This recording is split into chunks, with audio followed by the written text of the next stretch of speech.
All right, we're going to talk a little bit about surrender today. And this is kind of the next step in terms of acknowledging that you have a problem.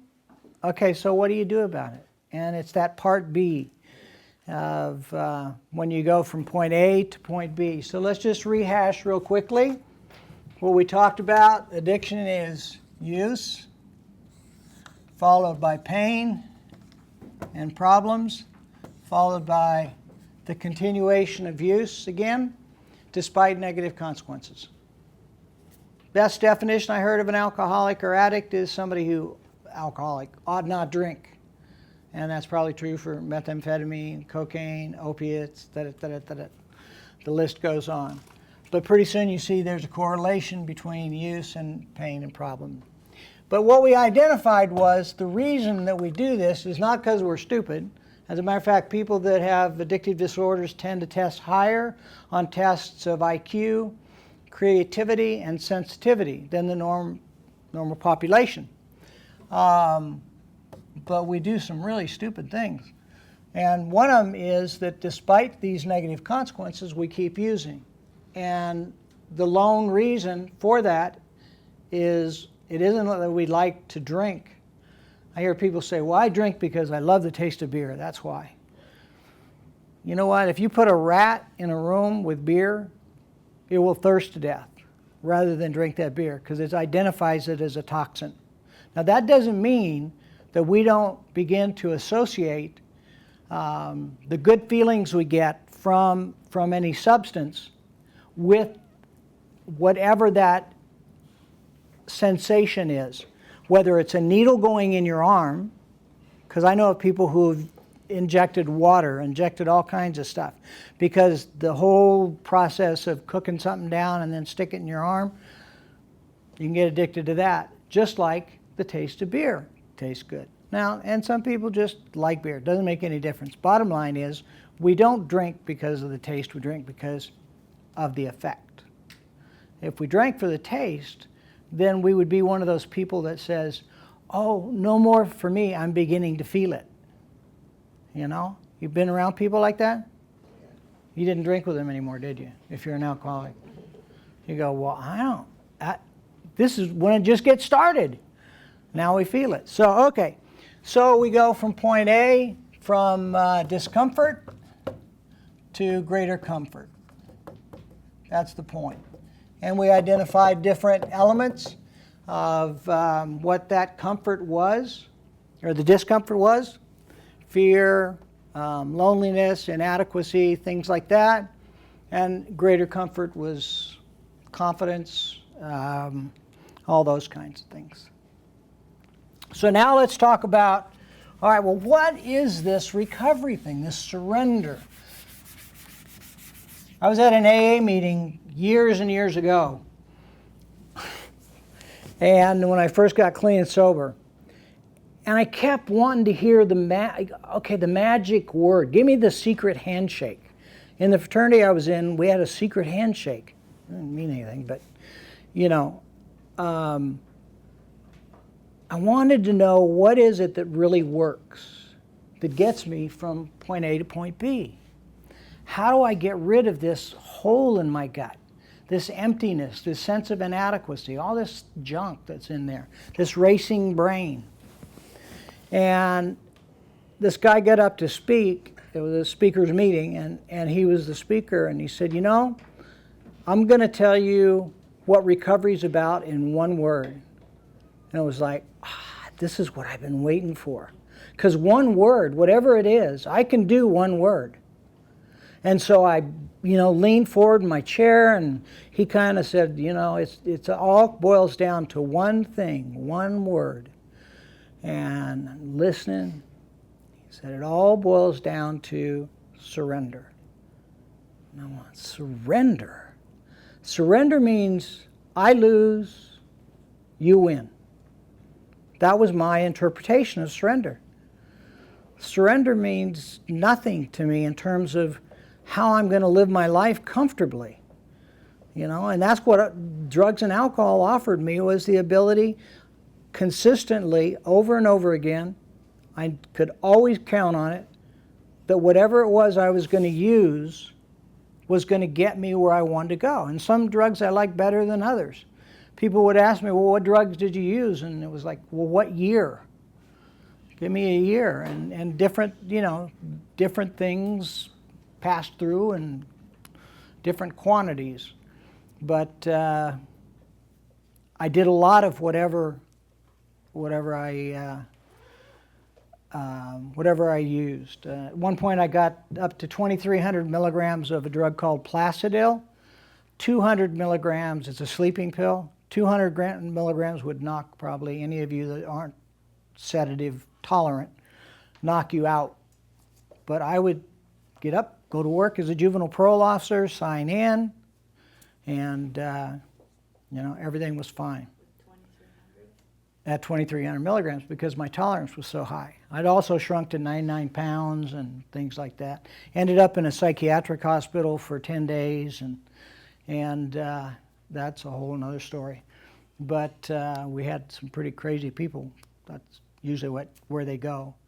But we had a lady that sat there like this and pounded on her head all day long, and another gal that was a dancer at the Red Dog Saloon that had slit her wrists up this way with a razor blade, and they stitched her up just like a football. And she ended up suiciding later. But my roommate hung himself while I was in there.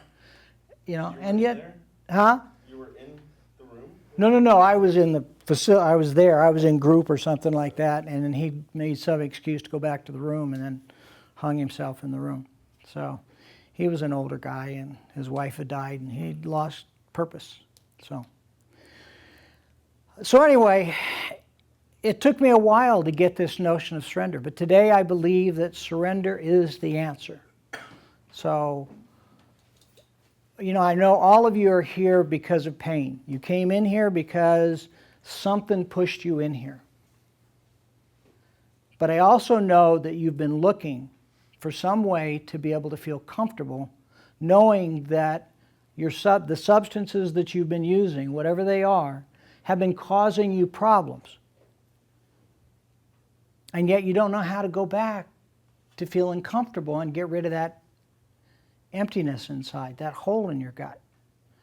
So that's what we're going to talk about, okay? Because there's this place that we all want to go.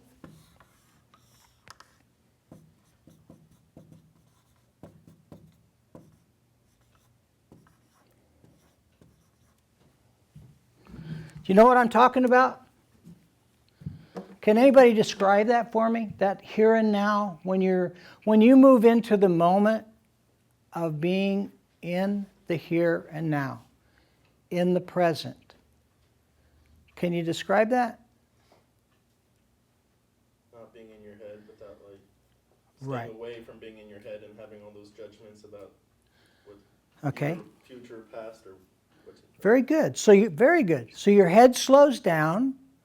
You're not going forward, backward. You're right in the moment, right here, right now. Sometimes it happens, people knit, to get to do that. People read.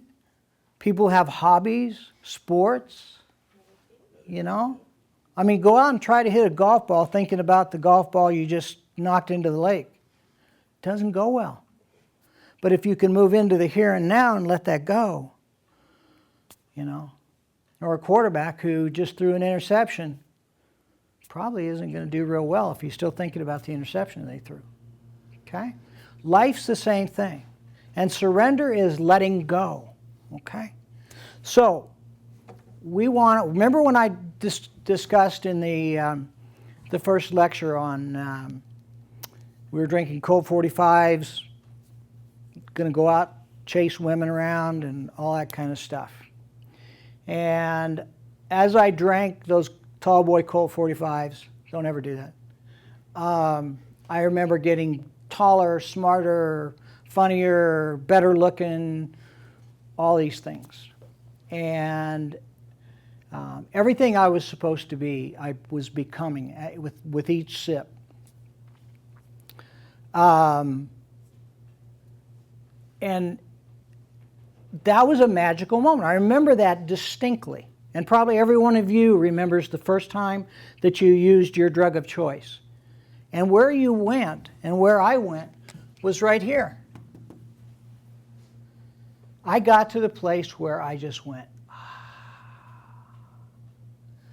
and everybody can probably relate to it.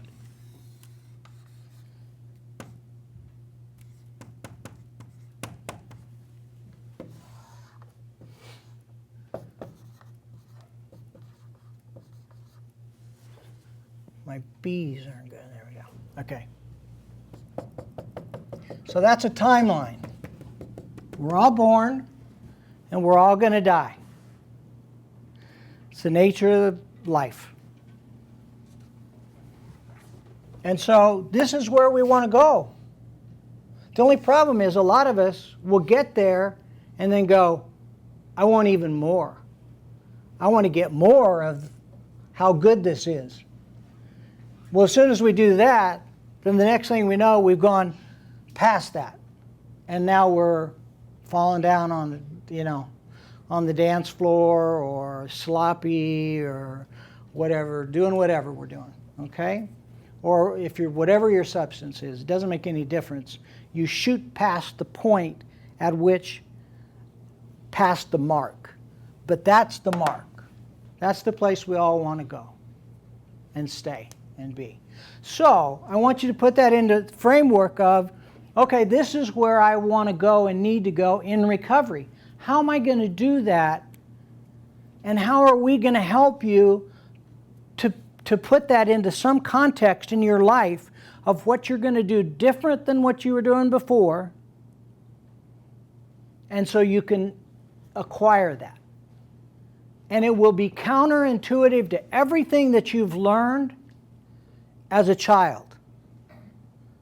So everything that you were told as a kid was what made you a man, made you bad, made you good looking, made you desirable to other girls, made you desirable to girls or men or whatever.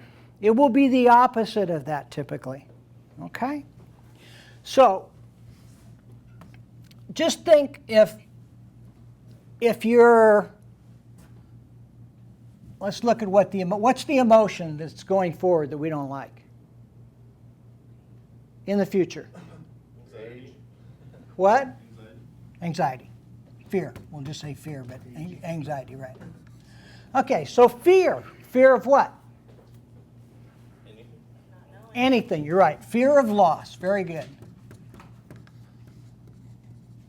And that could be like fear of loss of life, or it could be fear of just you're in a conversation with a good-looking girl and you want to make an impression, and so you want to say something really profound, really cool, really neat, and you're going through in your head all the neat stuff you've said in the past. Let's see, where people, but you're not drinking, you're not using, and you say something, and then you go, oh, God, that was the stupidest thing. Why'd they say that? That was, I've never heard anybody say anything so stupid. Come on, say something. You say something, oh, God, that was stupid. And that awkward kind of, that feeling you get when you just can't quite get it. So finally you just sit there. Ever been on dates like that where you just kind of don't know? But add in a bunch of this or that or the other substance, If you had a bunch of meth in, you got lots to talk about. You're solving all the world's problems between the two of you, and you set everything right in the world by the end of the date. If it's alcohol or some other sedative, then it's relaxed and you're calm and you don't care and it's easier, it's freer, that kind of stuff. But we're all guaranteed that we're going to lose stuff, right? You're going to lose your dog that you love. You're going to lose your parents that you love. I mean, everybody's lost stuff. And some people in here have probably had horrendous losses that I can't imagine. But we have big losses, little losses, they're all losses. And we're afraid of that, and we carry that around all the time inside. And that's why our brain is always racing, trying to figure out how do we stay ahead of that potential loss.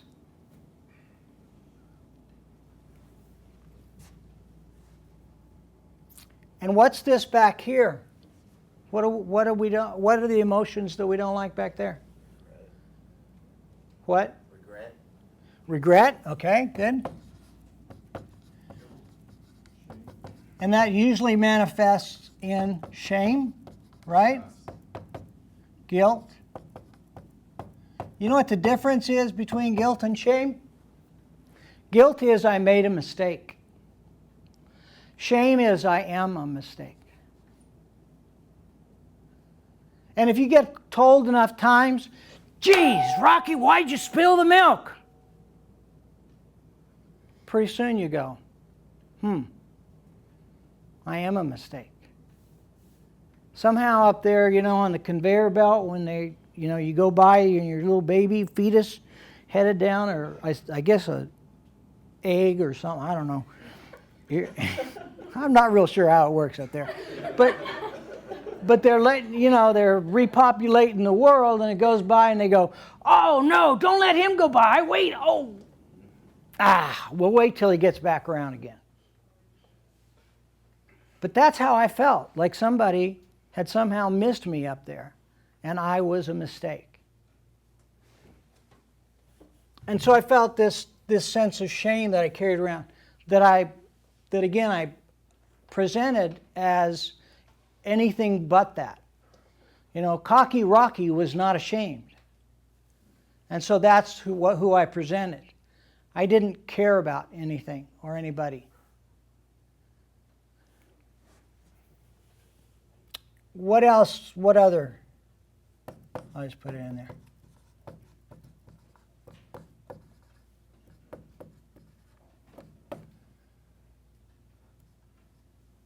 We'll pluralize that. Resentments. And that's just old anger.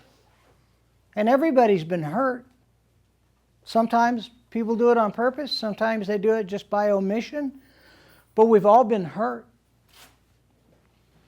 And so those hurts are still down there. We just bury them down. Because remember, we're not supposed to cry. Men don't cry. Girls don't cry. We're not supposed to let people see what's happening with our feelings. There are 3 rules in families that are dysfunctional. Don't talk about what's going on. If you've got, in my family, my dad was an alcoholic, and he would come home, and I wasn't, you don't talk about what's happening in our family. Don't trust. You're going to get a whole lecture on that. Don't trust. Is that behind me? Don't feel. And that's the biggie. Don't feel it. Because if you feel it, what happens? If I feel sad, I'm going to cry. I can't control that. It's connected to my tear ducts. And so the next thing I know, if I begin to feel that feeling, while I'm watching that stupid mother and daughter beauty contest, the next thing I know, here come these tears. What they're about, I don't know what they're about. I don't need to know what they're about. I just need to know they connect to something valid and real. And something that's important. And more about who I am than what I think. And I've spent my whole life trying to figure out what's wrong with me. Why do I keep doing this? I studied psychology at Oklahoma State trying to figure out, why do I do this? I read lots and lots of books on, different kinds of things. Couldn't find any answer. Eastern religions, early Christianity, anything. Where's the answer to make this emptiness, this inadequacy go away? It's not there. My first date in recovery, as you can imagine, was not, it was a fearful experience. And so I'd been going to the gym all the time, and I was lifting weights, playing racquetball, met a nice girl at the gym. Actually went on a date, because usually I didn't go on dates. I went to a club and picked somebody up, and we went home. That was my date. And in this situation, I actually went to her house and picked her up, and we went out and had dinner, and actually went up on the tram, and I think they fed us up there or something, I don't know. Anyway, what I do remember is that they had the Budweiser sled dog races. And so I thought that would be a good place to take her so I didn't have to talk very much, because I knew I'd be awkward. And so we go up the tram, we get up there, and we're watching these guys with their dogs, and I always loved dogs and horses and things like that. They've always been a part of my life. And I've had to say goodbye to many dogs and horses, because every 2 years we moved somewhere, And they die, And so this guy's down, and he's, rubbing on his dogs, and they're all, jumping around and excited, and he's putting them in their harnesses, and he gets them all in there, and he's hugging them, and, and then he gets behind into the sled, and then he takes out through the woods with the dogs. And I start crying. I go, holy shit. Who cries at a sled dog race? There is something really wrong with me, because that's not normal. And so immediately that shame came in. Oh no, this is, how embarrassing. What if she sees that I'm crying? So I leave and I go over behind a tree and act like I'm peeing. And get myself together. Come on, Rocky, And I thought it was just something that came out of the universe that hit me. I had no concept of why I started crying. So I go back, and I think, okay, now, just get it back together. Just whatever happened, happened. I don't know where it came from, but that's over. And got another guy's down there, time trials, and he's getting his dogs, same thing, same exact situation, same scenarios, putting him in the thing, gets behind it, takes out. As soon as he takes out through the woods, I start crying again. Well, now I go over behind the tree again. Now she's sure I have a urinary tract infection. So I ain't getting lucky tonight. And so that was it for the night. I said, you know what, let's just go on back down the hill, and, we'll go do something else. And I think she was glad to go. She probably thought I was pretty weird. And so that sat with me. And I remember, staying up at night thinking, what is wrong with me that I have these feelings down there?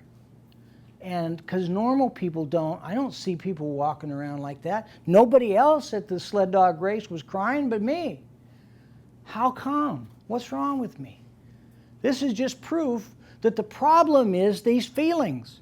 I need to think more and figure it out, which is exactly the opposite of what I need to do. And that's what we were talking about earlier. I need to think less. That's my problem.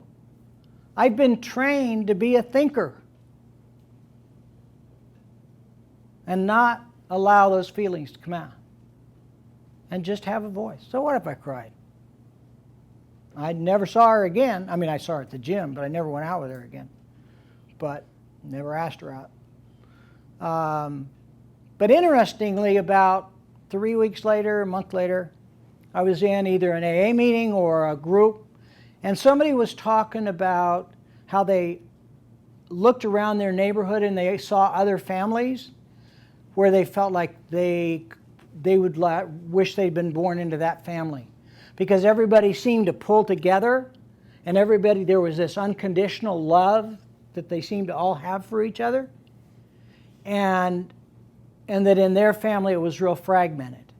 My family was incredibly fragmented. My sister was 9 years older than I was because my dad was in the war and gone, and then what, I don't know what. But she was 9 years older, and she hated me the day I was born.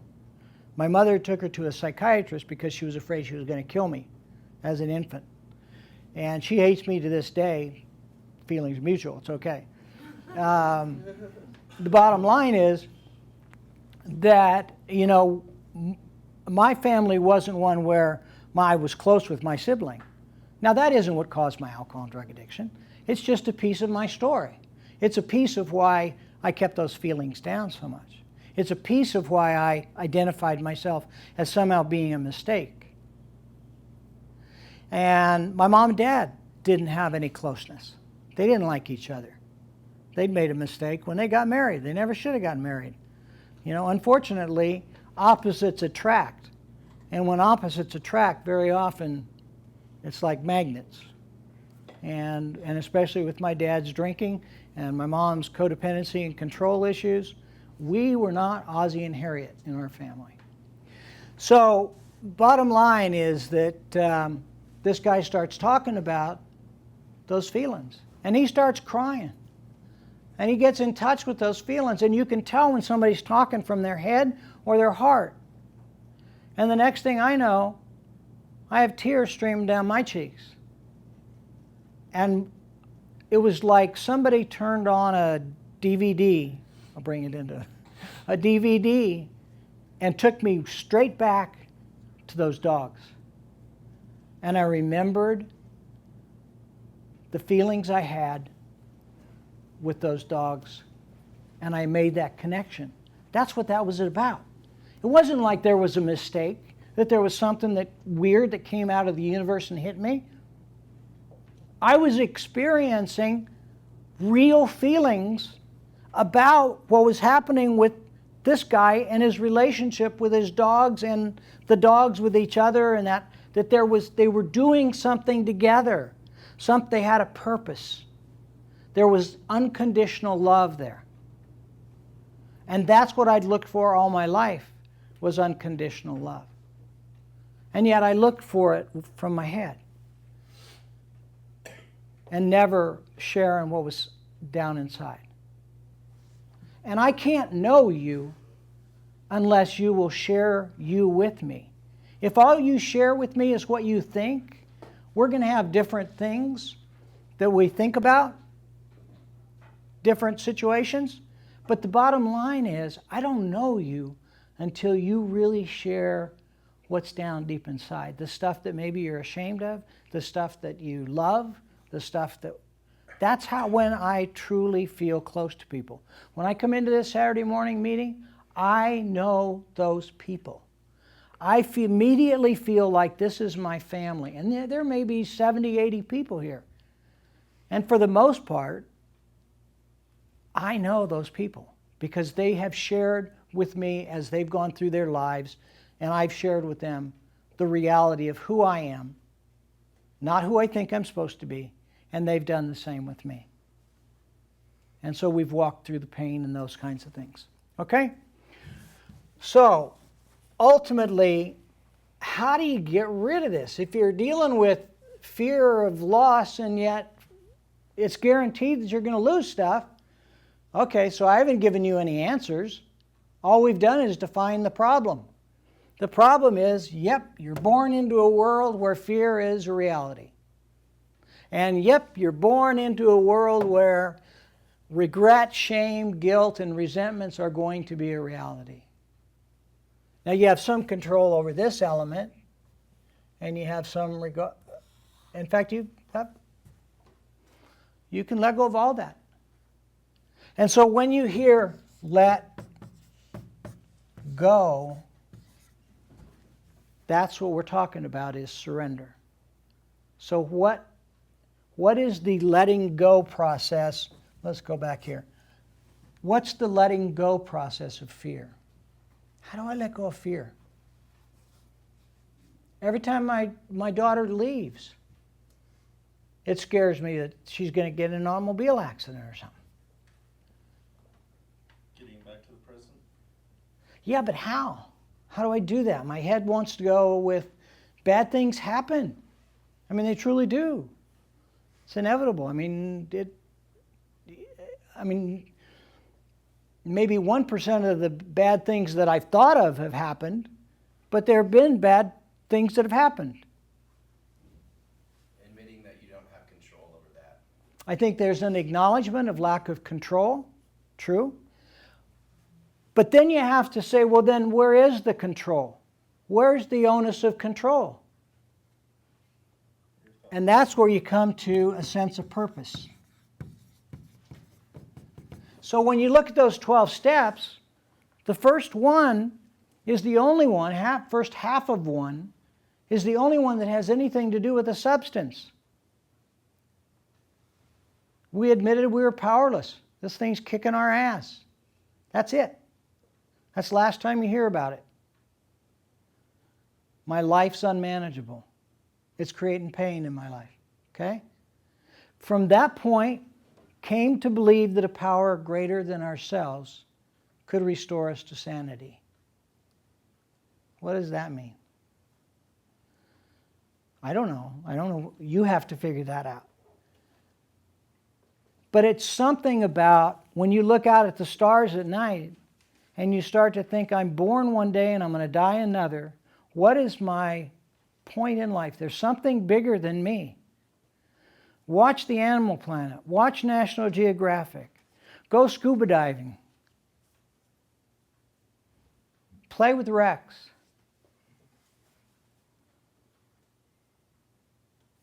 Tell your story in here from your heart. And you'll start to, I think, begin to get a sense of what your purpose is. That there's something bigger going on here in this life. There's something that you and I need to learn. And if you listen to Gandhi and folks like that, they would tell you that it's love. Mother Teresa said it's all about love. A lot of us got hurt by love. We looked for love in all the wrong places. There was a joke about a girl that got herpes in her eyes, but I won't go there. Looking for love in all the wrong places. So, bottom line is, what we're wanting to do is some sense of purpose, okay? So your task is to look, okay, what's the other word we use for that? There's a guy named Dr. Paul Oliger. He has the best definition I know of for an alcoholic. I think I gave that earlier. And that is somebody who ought not drink. These big, long definitions of an alcoholic. But an alcoholic to him was, and he is the funniest guy in the world. Fortunately, I got to hear him speak a couple times. One at the AA convention in San Diego, but also when I was in treatment like you are right now. And they ought not drink because when they drink, they can't predict what's going to happen. So taking the substance out is 5%. This is the 95%. So somehow I have to develop and create a sense that nothing, absolutely nothing happens in God's world by mistake. When I come back to that fear and I'm sitting there and I go, oh God, I hope Erin's okay going home, or she's late, or Debbie's late, or whatever is going on in my life that I'm afraid of, I come back to nothing, absolutely nothing happens in God's world by mistake. Whatever is going to happen is going to happen. And I have to just let go and allow things. Obviously, if there's something I can do and need to do, I need to step in. Otherwise, if I can't, then I have to let go. That's the surrender. That will take me back here. That's the only way I know to get out of this. Does that make sense to you guys? But it only happens if you have a sense of purpose. Some people call that Christianity. Some people call that Buddhism. Some people call that Sufism, Jainism, There's all kinds of different names. Islam, whatever. So there's all kinds of different ways that people define it. If you take all those different ways and you take out just the meat and potatoes, the similarities, and you take all the psychotherapies of the world and you take out the Fritz Perls and Carl Jung and Sigmund Freud and all these different things, and you superimpose them, they'll superimpose on each other. And they'll superimpose on those 12 steps. It's the essence of how do I live comfortably in my own skin in this world, okay? And that's ultimately to get back to there. So ultimately, I'm going to die, and that probably doesn't scare most of you as much as other things that are more current in your life right now. Some of you, it may scare the shit out of right now. But I can tell you, if it scares you into another drink, it's very likely that that may occur. And the way it's going to scare you into it is if you allow yourself to allow it to keep you out of there. A guy said to me one time, if I'm not the problem, there is no solution. I can't look for anybody to rescue me, and I can't look for anybody to blame. I am the answer, and I am the problem. So then we get back to this part of it, which can be really tricky, because we've got to forgive other people who've done maybe horrible things to us. You know, my sister did horrible things. She'd make me go to bed at 6 o'clock. You know, my parents would leave. She'd say, time for bed. Time for bed? Yep, get in your room. So, was that abuse? I've heard stories that were so much, you know, nothing.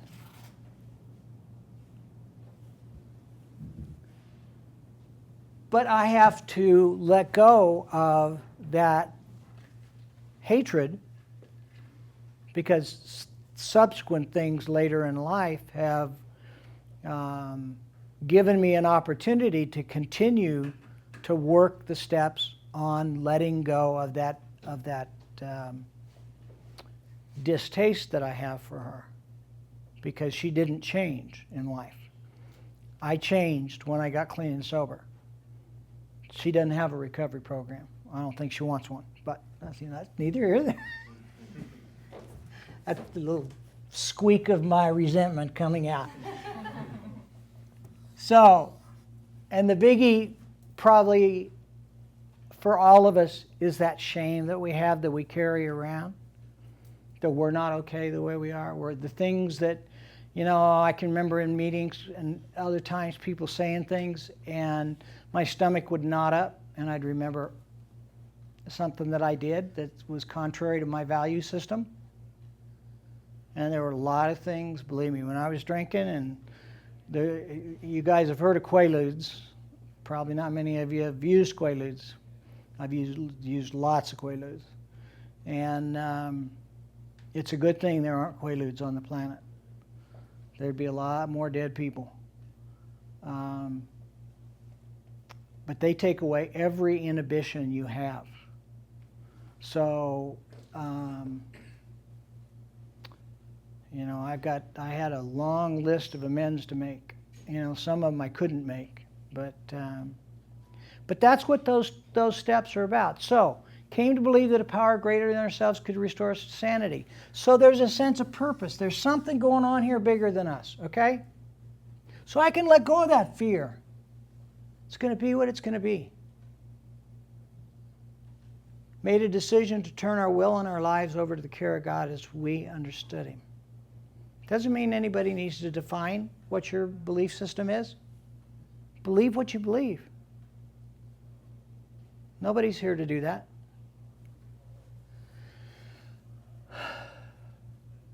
And then we get back to this one with 4 and 5. Made a list of things, made a searching and fearless moral inventory of ourselves. I bet a bunch of people, I had to do a bunch of them, because the first one I went, I know, but I'm not telling anybody that. No way. And then, okay, I'll tell them these three, but not this one. So I did about 4 fifth steps before I finally, I think I cleaned it out. Some of it I was in a blackout, so I get a pass on that one, I guess. So in any case, the bottom line is, if we can move past that shame, then we get to move into this place. Now, does that mean that you get to go there and then you stay there forever? No. It means it's an active participation in getting out of your head and into your heart, into your feelings.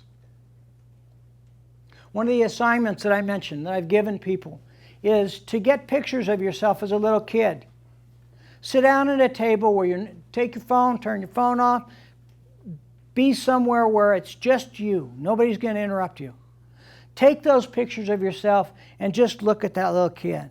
When you were 2, 3, 4, 5, 6, 7, 8, 9, 10, 11, 12. What was happening? Who was there? What did that little kid feel? What was going on? And then write a letter to that little kid. That you're going to champion that little kid. You're not going to beat that little kid up anymore. And you're not going to cooperate with anybody else beating that little kid up anymore. Ever again. And that's what 4th and 5th step are about. But first you have to identify where is the hurt. Where's the shame? But also where's the rest of the emotional hurt. And then 6. You can see where my amends were. We're entirely ready to have God remove all these defects of character. And so that's a surrender. That's a saying, you know what, God, I'm done. I'm done living this life. I want a new life. This is a do-over. I don't know if as kids you ever had like do-overs. This is a do-over. Humbly asked Him to remove our shortcomings. Made a list of persons we had harmed and became willing to make amends to them all. Unless it's going to hurt them. I put a bullet through, in Oklahoma they have these big houses, and a friend of mine's grandma had given him a house. And he and I'd gotten in a fight with a bunch of guys and who wanted to move this girl who'd been in an accident, blah, blah, blah, blah, blah.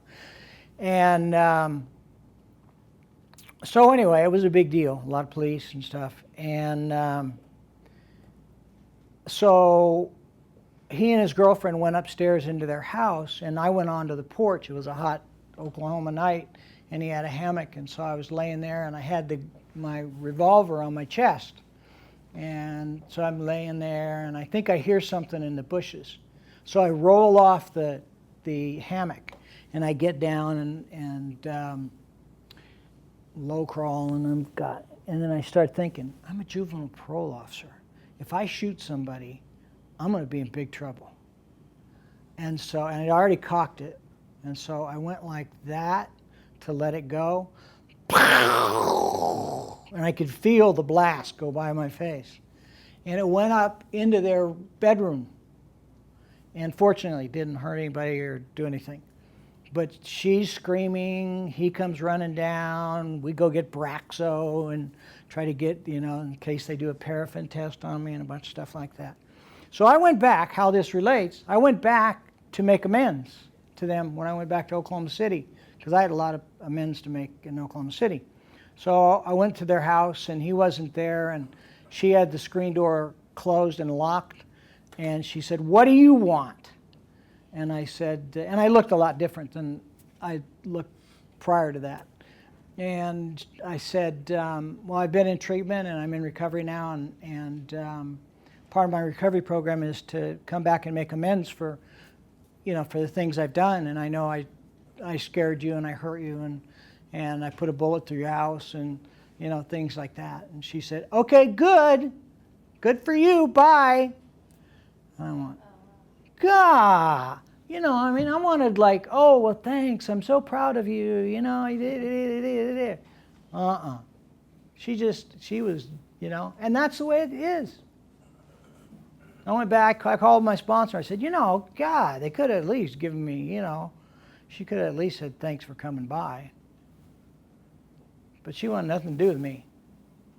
And then I was in my evangelical phase, so I tried to convert everybody else. That didn't work. All my friends said, thanks a lot, but we think you needed it, but we're okay.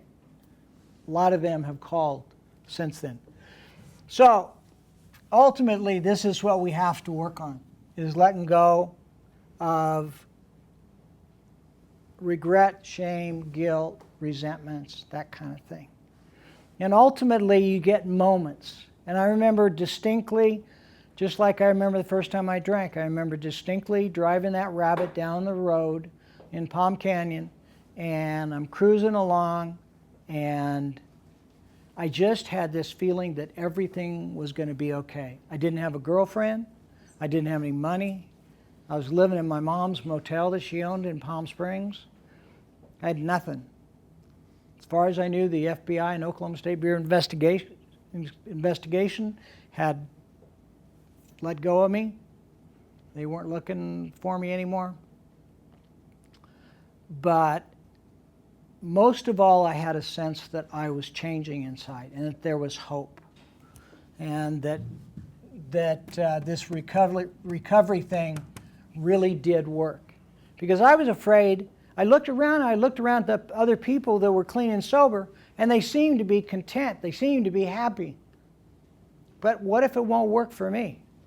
What if I'm either too smart, too dumb, too sick, too crazy, too this, too that, not enough of this, not enough of that? What if it won't work? Then I'm out of luck. Then I'm back to robbing the pharmacy, getting the drugs, and waiting until they kill me. Because that was my plan when I took that gun out of my mouth and walked back into that treatment program. Okay? So if you want to change, then the change happens here, and it happens with the courage and humility that you share and give to each other by getting in touch with those feelings that you have. Every one of you has them. And I'll bet a bunch of you have sat here while somebody else shared something deep and meaningful, and those feelings marched up your throat, and you just went and swallowed them back down. Don't do it. Your life depends on it. It truly does. More importantly than your life depending on it, the quality of your life depends on it. If you want a life beyond your wildest dreams, it is here in every single one of you. It's not here. We don't do it. Helene doesn't do it. I don't do it. We don't give it to you. We don't have it to give to you. All I can do is share with you what worked for me. And it's worked for so many people. I don't know anything else that works. Psychotherapy never worked for me. I wasn't potty trained at the wrong age. There wasn't some horrendous thing that if I dug it out, then that was going to be the thing that freed me of this feeling of emptiness inside. It's the connection I made with people in recovery from my heart, and the connection I made with myself to allow myself to forgive myself and to be my own best advocate, and to quit being so friggin' ashamed of who I was. There isn't a mistake in this room. Every single one of you is exactly who you need to be, and you need to become comfortable with who you are. And if you do that, if you have the courage and humility to do that, and you share that with the rest of the people in this group, then you will transition. I promise. I couldn't imagine, with all the problems I had in my life, when they said, you're going to have to go to AA, I said, you don't get it. You know, I've studied psychology. I've been a juvenile parole officer. I've run groups. I know all this crap. And they said, well, if you don't go to treatment, you don't get your job back.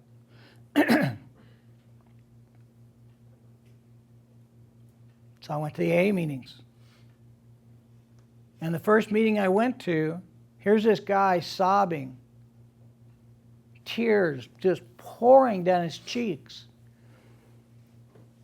And I thought, God, this guy's familiar. He looks, I wonder if I know him from Oklahoma or something. And so I asked somebody, who is that guy? He said, oh, that's Buzz Aldrin.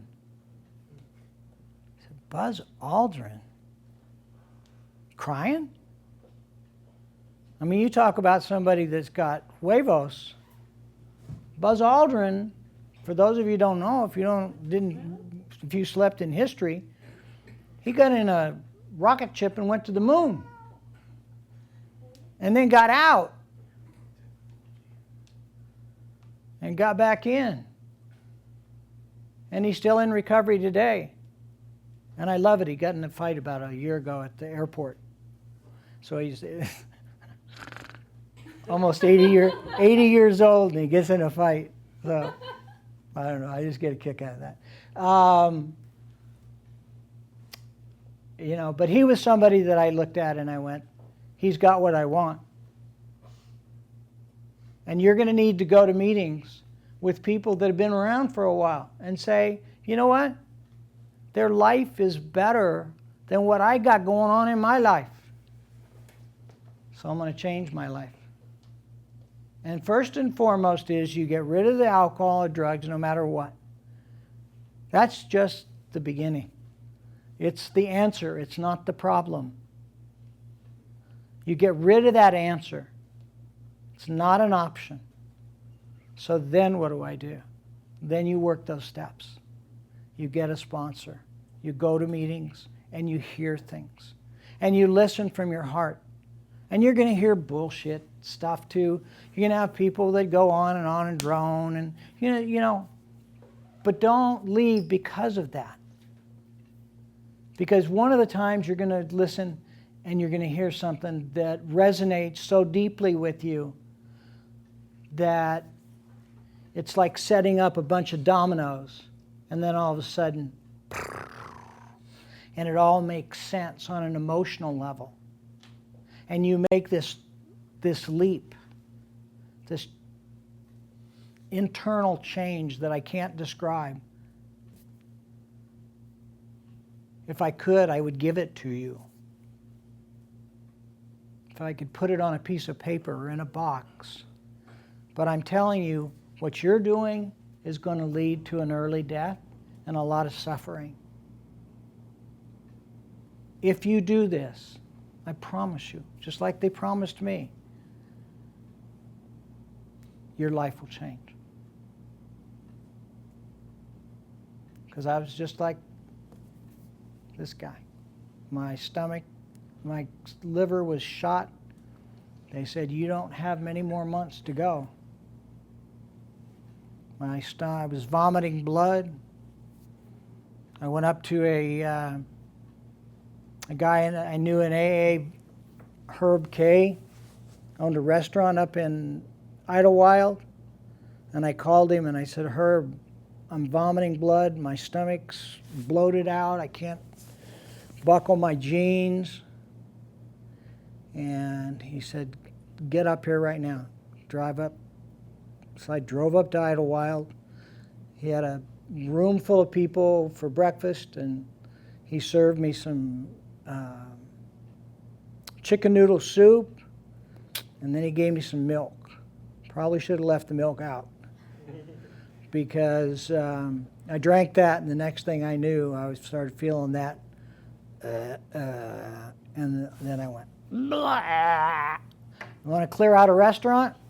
vomit on the table. And but you know, the thing that was magical that happened for me, this guy didn't miss a beat, because the whole time he'd been walking around going, "You're gonna be okay, goddammit. You're just an alcoholic, and you're gonna recover, and it's gonna be okay." And I'm going, shh, there are piece of people all over here. Be quiet. Little did I know most people were in recovery too. But he's walking around, and then after I vomit, I'm thinking he's going to go, "Get out of my restaurant." Jeez. He didn't. Grabbed a rag, a trash can, started dumping that stuff in there. He says, "Don't you worry about it. You're going to be all right."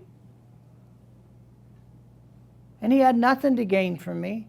I didn't have any money. I had nothing. He just wanted me to be able to experience the recovery that he experienced. This guy had been sentenced to death at one point and was given a second chance, a do-over. So get your do-over and get it soon, because you might, There's a guy I met with not too long ago, well, 27 years ago, and he left my office after his family begging him and pleading with him to go into treatment. And he left saying, "Nope, I don't hurt anybody. I don't drive and drink anymore." He'd had 3 DUIs. He went to a realtor's. He was a bigwig in town, one of the biggest of the bigwigs at that time. And went to a realtor's party and called his son to come get him. Got tired of waiting, got in his car, took off, T-boned a lady at a stop sign, killed her in front of her 2 kids in the back seat, and then was walking around going, "Look at what she did to my car." And they had it all on video for the jury. He got 27 years. So you don't know what little thing is going to change in your life. What I can promise you is that if you will surrender to this recovery thing, I will promise you that your life will change in terms of its quality.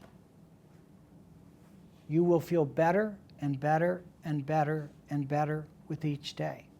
And that isn't just because you're not using the substance anymore. That's a combination of that, but more importantly, you're becoming okay with who you are.